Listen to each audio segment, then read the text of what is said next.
My family told the judge my grandmother didn't recognize her own children anymore, that she needed them to manage her house and her money. I almost believed it. Then her home nurse, Kathleen, handed me her phone and pressed play. My grandmother's voice, clear and sharp, said, "They think I'm gone. I'm not. Write this down." I'm Sophia. That recording didn't just save my grandmother's house. It exposed a family conspiracy I never saw coming. My Aunt Carol and Uncle Stephen had built a legal case that Mary, 86, was too far gone to manage her own affairs. They had a doctor. They had a judge. What they didn't have was Kathleen. To understand what that recording meant, you need to know who my grandmother really was. Mary Delaney, 86 years old, had lived in the same lakefront house for 47 years. She still drove herself to the grocery store every Tuesday, balanced her checkbook down to the penny, and could tell you the name of every neighbor who'd ever parked a boat at her dock. People assumed that at her age she must be slowing down. She wasn't.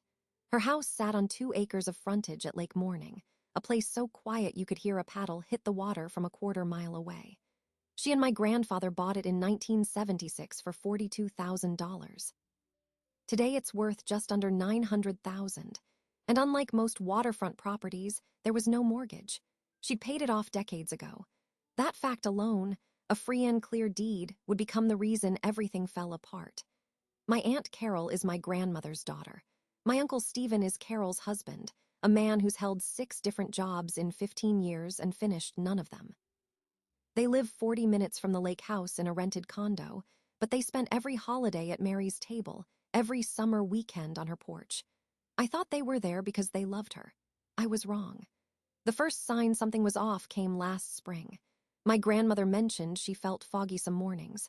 Nothing dramatic, just the kind of thing any 86-year-old might say. But within a week, Carol had booked an appointment with a neurologist, not Mary's regular doctor, but a specialist named Dr. Marcus Laskin. Carol insisted on driving her. She said it was just precautionary. I remember my grandmother telling me later, "He asked me to draw a clock face and count backward from 100 by sevens.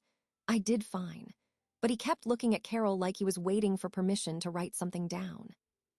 A month later, a guardianship petition landed in probate court. Carol and Stephen claimed Mary was suffering from advanced dementia, that she couldn't recognize family members, that she'd left the stove on twice and wandered out of the house once in her nightgown. None of that was true, but they had a medical evaluation from Dr. Laskin to back it up. The report used phrases like significant cognitive impairment, lack of capacity, requires full-time supervision. Court granted a temporary conservatorship pending a full hearing.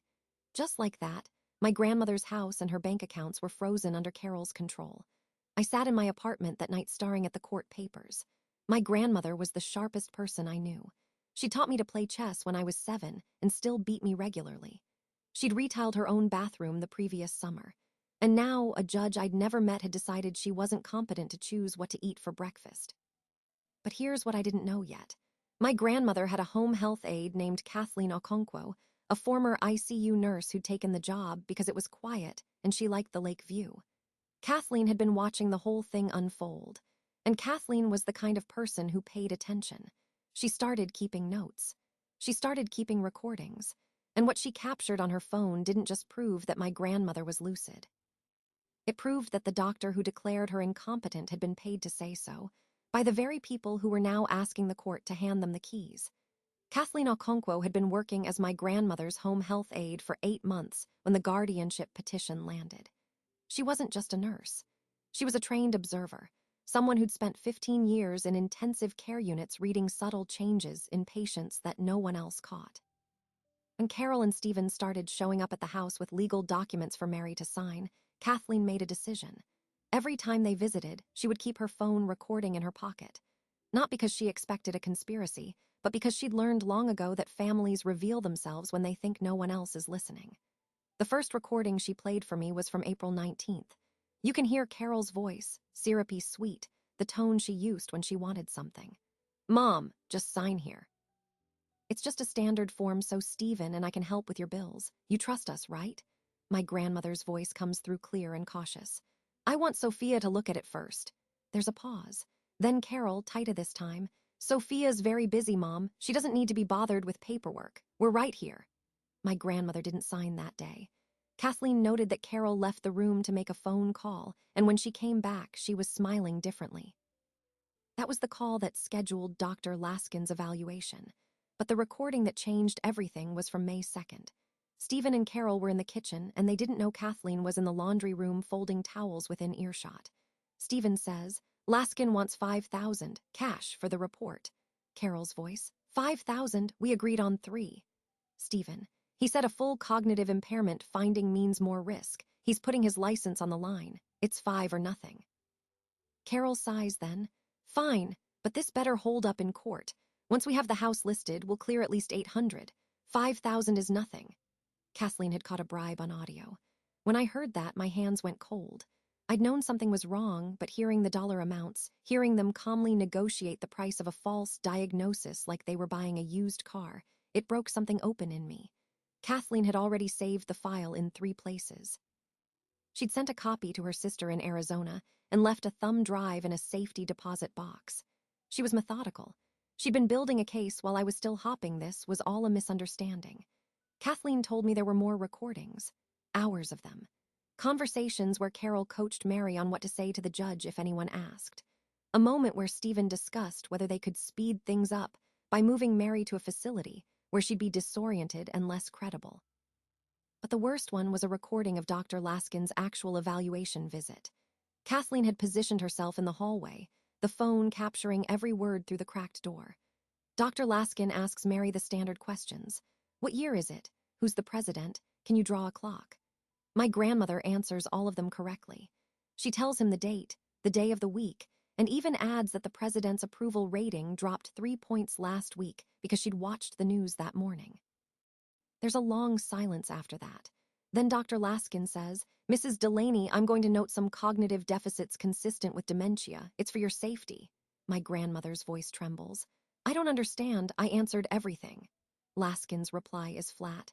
"It's already been determined. I'm sorry." He didn't even try to hide it. The evaluation was a formality. The diagnosis had been purchased before he ever walked through the door. When I played that recording for Margaret Vance, the probate attorney I'd hired within 48 hours of hearing Kathleen's evidence, she sat in silence for a solid minute. Then she said, "This is criminal. We're not just fighting a guardianship. We're reporting a felony." Margaret filed an emergency motion to stay the conservatorship, attaching excerpts from the recordings. She also sent a formal complaint to the state medical board and the district attorney's office. The response was fast. Within a week, Dr. Laskin's license was suspended pending investigation. His files were subpoenaed. It turned out he had 3 other active guardianship cases where the diagnosis seemed suspicious, and now all of them were being reopened. Carol and Stephen's lawyer, a man named Gerald who'd handled their DUI and small claims and apparently had no business in probate court, filed an objection claiming the recordings were inadmissible because Kathleen had violated privacy laws. But Margaret was ready for that. In our state, recorded conversations are legal as long as one party to the communication consents. Kathleen had been that party. Every single recording was lawful. The guardianship hearing was moved up to June 14th, an expedited date granted because of the evidence of fraud. I barely slept that month. My grandmother was still living in her house under Carol's supervision, her own money inaccessible, her own home managed by the daughter who was trying to steal it. I visited her every day. She never cried. She just looked at me once and said, "Your grandfather built that dock with his hands. He'd be so angry at Carol. He'd be so proud of you." That was all the fuel I needed. 3 days before the hearing, Kathleen called me at 6 in the morning. "I found something else," she said. "I was organizing your grandmother's files, the ones she kept in the fire safe in her bedroom. There's a deed here." I drove to the lake house in 20 minutes. My grandmother was still asleep. Kathleen handed me a manila envelope with a sticky note on the front in Mary's handwriting. "For Sophia, when the time comes." Inside was a quitclaim deed, executed 9 months earlier, fully notarized and recorded. Mary Delaney had transferred the lake house into a joint trust, 80% to me, 20% to a charitable foundation that protects elder abuse victims. The document was dated September 8th of the previous year, long before Carol filed the guardianship, long before the fake diagnosis. My grandmother had seen this coming. She'd made a quiet countermove before they could make theirs. I stood in her kitchen holding that piece of paper, looking at the dock my grandfather built, and I realized that everything Carol and Stephen had done, the bribed doctor, the court petitions, the frozen accounts, was already obsolete. The property they were fighting to steal hadn't belonged to my grandmother since last fall. It belonged to me, and I had no intention of letting a single square foot of it go. That deed changed everything, and it also set off a chain reaction that Carol and Stephen never anticipated. Within hours of Margaret filing the quitclaim deed with the court, Stephen's phone started ringing off the hook. Not from our lawyer, but from a real estate developer named Ridgewater Holdings. They had signed a purchase agreement with Stephen 6 weeks earlier. A contract to buy the lake house for $820,000, contingent on clear title upon conclusion of guardianship proceedings. Stephen had sold a house he didn't own to buyers who now realized they'd been defrauded. I got a call from a man named Carter Ellis, Ridgewater's legal counsel. His voice was tight, professional, the kind of voice that's been trained not to show anger but can't quite hide it. "Miss Delaney," he said, "your uncle represented himself as the authorized agent for the property. We have a signed contract. We also now have a deed that contradicts every representation he made." I told him the truth. The house was never Stephen's to sell. The guardianship was built on a bribed diagnosis, and I had the recordings to prove it. He was silent for a moment. Then he said, "We'll be pursuing all available legal remedies against Mr. and Mrs. Delaney personally. If the contract is void, they're on the hook for the penalty clause, 10% of purchase price. They also owe us a full refund of the deposit they already spent." I hadn't even known there was a deposit. Stephen had accepted $50,000 up front and deposited it into a personal account that Carol controlled. Meanwhile, the state medical board moved faster than anyone expected. They pulled Dr. Laskin's files for all active guardianship cases, and what they found went beyond bribes. In 2 other cases, he'd prescribed antipsychotic medications to elderly patients, medications that cause confusion and lethargy, without any documented medical need. The prescriptions had been filled at pharmacies near the facility where Stephen's aunt, Carol's other aunt, a woman named Diane who died in 2020, had lived before her death. Diane's will had left everything to Carol and Stephen. Her nursing home records showed she'd been lucid until the medication started. That case was now being reopened as a potential homicide investigation. Laskin wasn't just a corrupt doctor. He was a tool in a pattern of elder exploitation that spanned years. Kathleen found the next piece of the puzzle. She'd been going through Mary's financial records, line by line, the way she used to chart vitals in the ICU. She discovered that 6 months before the guardianship petition, Carol had obtained a credit card in Mary's name, a joint account that Mary never authorized, and racked up $31,000 in charges. Cash advances, furniture purchases, a vacation rental in Florida that Carol and Stephen took without Mary. Mary had been paying the minimum payments without realizing the card existed, because Carol had intercepted the statements from the mailbox. When I showed this to the district attorney's office, they added felony elder financial abuse to the charges. Carol was now facing a criminal case independent of the guardianship fraud. So was Stephen. So was Laskin. But here's where it gets even bigger. The recordings Kathleen made didn't just capture the bribe. In one conversation from late April, right after the first failed attempt to get Mary to sign papers, Stephen mentioned a name, Judge Harold Vernon. "If Vernon gets assigned, we're golden," Stephen said. "He owes me from the zoning thing in 2016. The zoning thing. We dug into it. In 2016, Stephen had represented a developer, the same Ridgewater Holdings, before the county zoning board.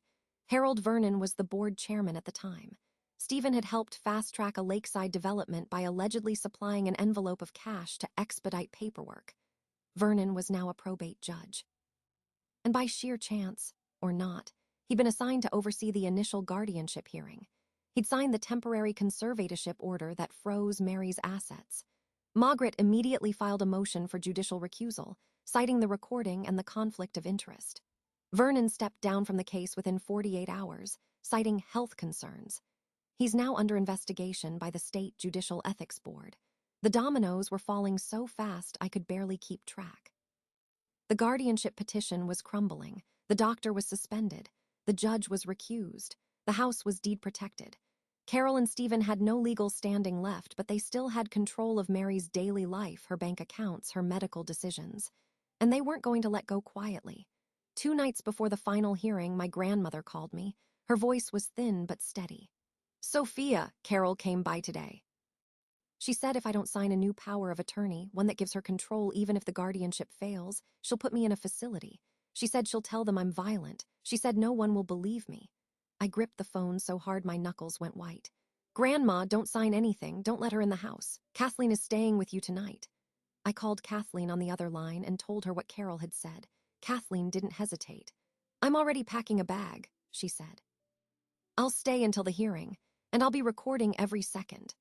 That night, Carol showed up at the lake house with a document folder and a notary public she'd brought with her. Kathleen was there. The entire conversation is on audio: Carol's threats, Mary's quiet refusal, the notary leaving without a signature. That recording became the final piece of evidence in a case that was already airtight. By the morning of the hearing, Margaret's evidence binder was 300 pages. Audio transcripts, financial records, the fraudulent medical report, the deed, Ridgewater's contract, the credit card statements, and sworn affidavits from 3 neighbors who'd seen Mary driving herself to church every Sunday. During the same period, Carol claimed she couldn't recognize her own kitchen. The state attorney general's office had assigned a prosecutor to the criminal case. Dr. Laskin was cooperating in exchange for a reduced charge. Stephen had stopped answering his phone. And Carol was still telling anyone who'd listen that this was all a misunderstanding, that she was just trying to help her mother, that I was an ungrateful niece who'd turned the family against her. The courtroom was half empty when we walked in. Carol and Stephen sat at the defendant's table with their lawyer Gerald, who looked like he hadn't slept in a month. Mary sat in the front row beside me, wearing a blue dress she'd sewn herself 30 years ago, the one with the embroidered collar she always said made her feel like she could handle anything. Kathleen was next to her, phone in her lap, evidence ready. Margaret placed the binder on the table and looked at me. "You ready?" I nodded, because I finally had what I'd needed from the beginning: the truth, documented, and a grandmother who was about to stand up in her own defense. What happened when Mary took the stand changed everything for the last time. When the bailiff called her name, my grandmother rose from the bench without help. She walked to the stand in that blue dress with the embroidered collar, sat down, and looked directly at the judge as if she had been waiting for this moment for months. Margaret asked her the same questions Dr. Laskin had asked. "What year is it? Who is the president? Can you draw this clock?" She answered all of them, calm and precise. Then she added, unprompted, "I know what my daughter told you. I know what that doctor wrote. None of it is true. I've kept my own records, my own calendar, my own receipts. I can tell you the name of every medication I take and the exact dosage. I can tell you the last time I balanced my checkbook, it was Tuesday, and the total was $11,462. If you want to test me now." The courtroom went silent. Even Carol stopped whispering to her lawyer. Margaret then played the recordings, the bribe conversation, Dr. Laskin telling Mary her diagnosis had already been determined. The threats Carol made the night before, when she brought a notary and demanded a signature. Mary sat in the front row while her own voice and Carol's voice filled the room, and she didn't flinch. Stephen stared at the floor. Carol's face went pale, then red, and she whispered something to Gerald that made him shake his head sharply. The judge, a newly assigned jurist named Alina Cruz, who had reviewed the recusal order and the ethics complaint against Vernon, did not wait for closing arguments. She announced her ruling from the bench. The guardianship petition was denied with prejudice. The temporary conservatorship was dissolved immediately. All of Mary Delaney's assets, bank accounts, and property were restored to her sole control. And then she added something none of us expected. She ordered Carol and Stephen to repay every dollar they had taken under the conservatorship: the credit card debt, the cash advances, the $50,000 development deposit, with statutory interest. She referred the case to the district attorney for criminal prosecution of elder financial abuse, conspiracy, and fraud. She also noted that the court would be issuing a formal finding that Dr. Laskin's evaluation was fraudulent, a document that would follow him into every courtroom for the rest of his life. When the gavel came down, my grandmother turned to me. She didn't cry. She just reached for my hand and held it. The legal aftermath unfolded over the following months. Dr. Laskin surrendered his medical license permanently as part of a plea agreement that required his testimony against Carol and Stephen. He admitted to accepting bribes in 4 separate guardianship cases, falsifying cognitive assessments, and prescribing unnecessary medications. He was sentenced to 18 months in prison and ordered to pay restitution. When investigators searched his office, they found a file labeled Delaney with a sticky note in Stephen's handwriting. Diagnosis: Dementia. Fee: $5K, call Carol after. Stephen was charged with multiple felonies: elder abuse, conspiracy to commit fraud, forgery of notary stamps, and commercial bribery. The Ridgewater penalty clause, $82,000, devoured what remained of his savings. The $50,000 deposit he'd already spent became a separate fraud charge. He accepted a plea deal: 6 years in prison, followed by 5 years of supervised probation, and a permanent bar from serving as a fiduciary or guardian for any person in the state. Carol pleaded to lesser charges of elder financial abuse and theft by deception. She was sentenced to 4 years, with eligibility for early release after 2. The judge also ordered her to undergo a psychological evaluation. I later learned that the evaluation found patterns consistent with what the court called predatory financial exploitation of a vulnerable family member, and recommended she never again manage anyone's finances, including her own, without supervision. The charity that received 20% of the lake house, the Delaney Elder Justice Trust, which my grandmother had created quietly with the help of the same attorney who drafted the deed, began operating within 6 months. Its first grants funded a legal aid clinic that now represents elderly clients facing fraudulent guardianship proceedings in 3 counties. In its first year, the clinic successfully intervened in 11 cases. 3 of those cases involved the same probate court that had initially signed my grandmother's temporary conservatorship. I serve on the advisory board. Kathleen is the executive director. She left nursing to run the organization full-time because, as she told me, protecting someone's health means protecting their autonomy. The two are the same thing. As for Judge Harold Vernon, the ethics board investigation uncovered a pattern of favorable rulings connected to his former associates from the zoning board. He resigned in lieu of removal, and his cases are now under review by the state Supreme Court. Ridgewater Holdings dropped all claims on the property and quietly ended their relationship with Stephen's former business contacts. They sent my grandmother a formal letter of apology. She framed it and hung it in the bathroom because she thought that was the appropriate place for it. I moved into the lake house that summer, not as a caretaker, but as someone who wanted to keep a promise. My grandfather built that dock, my grandmother defended that title, and now I walk that porch every morning with coffee in hand, looking out at the same water I've known since I was a child. Some evenings, Kathleen joins us for dinner. She'll sit in the rocking chair beside my grandmother, and they'll talk about the garden, the weather, the next case the trust is taking on. My grandmother still drives herself to the grocery store on Tuesdays. She still balances her checkbook. She still beats me at chess. The last thing she said to me before we went inside that first night after the verdict, with the lake gold under the setting sun and the pines sharp against the sky: "I told you I wasn't gone, and I told you to write it down." She smiled. "You did." I think about that now, every time I hear about another family, another grandmother, another scheme designed to steal what took a lifetime to build. The question I'm left with is one I want to ask you. If someone you love is vulnerable right now, because of their age, their health, their trust in the wrong people, what evidence would you need to protect them? One recording, one document, one person willing to pay attention. Kathleen was that person, and my grandmother was ready, but most people aren't. Most families don't find the deed in the fire safe until it's too late. This happened in a small town in a quiet probate court, the way it happens every day across this country.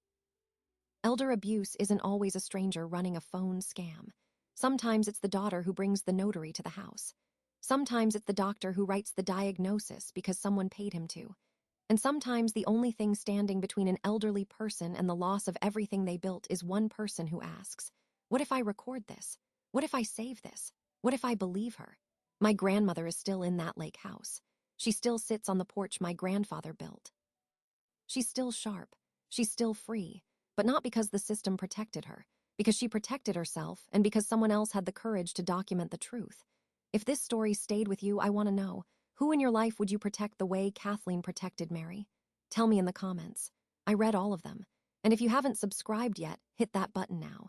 Share this with someone who needs to hear that it's not too late to document, to speak up, to fight back. Check the description for resources on elder abuse prevention and legal aid. I'll see you in the next one.